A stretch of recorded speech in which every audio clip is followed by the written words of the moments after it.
ডাক্তারি পেশাটাই তো আপনি জানেন যে একটু অন্যরকম। আমরা এই চিকিৎসা সেবা দেওয়ার মাঝেই আনন্দ খুঁজে পাই।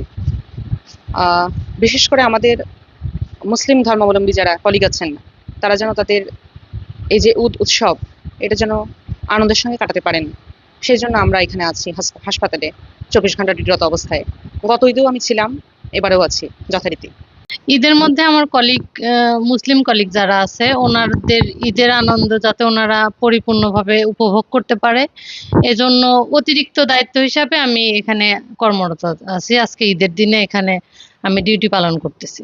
ঘুরতে, হ্যাঁ অবশ্যই, ঘুরতে না কার ভালো লাগে, সবারই ঘুরতে ভালো লাগে। কিন্তু আমি হয়তো আজকে ঘুরলে আমার অন্য কোনো মুসলিম কলিগের আজকে ডিউটিটা করতে হতো, এবং সে যেন সুস্থভাবে এবং পরিবারের সঙ্গে আনন্দটা কাটাতে পারে, এজন্য আর কি অতিরিক্ত দায়িত্ব হিসেবে আমরা এখানে ঈদের ডিউটি পালন করতেছি।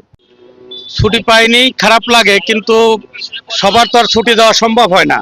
আমাদের তো জনগণের নিরাপত্তা দিতে হয়। মনে করেন যে এই এই আর্থিক প্রতিষ্ঠানগুলো বা যারা গেছে তাদের বাড়িঘর রেখে গেছে, যাতে চুরি টুরি না হয়, এদিক তো দেখতে হয়। যার কারণে সবাই আমার এই যে দেখতেছেন যে পরিবারের কথা মনে পড়ে, কিন্তু এই ছেলের নিয়ে এখন আমি ঘুরতেছি আর কি, কিছুটা হলে সময় দিচ্ছি ছেলের প্রতি। বিষয়টা হলো যে আমাদের চাকরির নেচারটা এরকম, চাকরি শুরু থেকে এরকম চলে আসছে।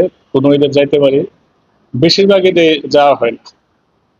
আর সিরাজগঞ্জ যেহেতু উত্তরবঙ্গের প্রবেশদ্বার, এখানকার 22টি জেলার গাড়ি এখান দিয়ে চলে, সে কারণে এই জেলায় ঈদের সময় বিশেষ করে ডিউটির চাপটা একটু বেড়ে যায়। খুব কম সংখ্যক লোক আমাদের ছুটি ভোগ করতে পারে। তো আমরা যে মানুষের নিরাপত্তা দিতে পারছি, এটাতে আমাদের আনন্দ লাগে। এদের আনন্দটা মূলত এভাবে আমরা মানুষের সাথে ভাগ করে নিই।